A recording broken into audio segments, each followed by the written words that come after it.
বলল, নবী, যুদ্ধের ময়দানে চাবুক চালানোর সময় এক কাফেরকে মারতে যেয়ে আপনার লাঠির বাড়ি আমার পিঠের মধ্যে পড়েছে। আপনি যেহেতু এই কিসাসটা আদায় করতে চান, আপনার পিঠে আমি লাঠির বাড়ি মেরে এটারে শোধবোধ করে দিতে চাই।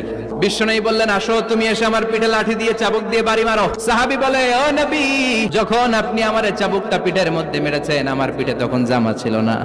আপনি যদি যথা নিয়মে কিসাসটা আদায় করতে চান, আপনার জামাটা খুলেন, খালি পিঠের মধ্যে বাড়িটা মার। সাইয়েদনা ওমরে ফারুক হাদের জামা এরকম পড়তে শুরু করছে, আয় এদিকে আয়।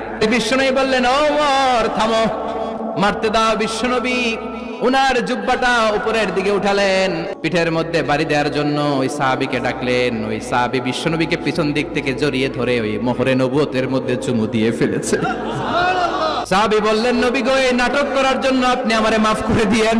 অনেক দিনের সাধনা, জল্পনা কল্পনা, আপনার মোহরে নবুয়তের মধ্যে আমার ঠোঁটটা লাগিয়ে আমার ঠোঁটটারে আমি জাহান্নাম থেকে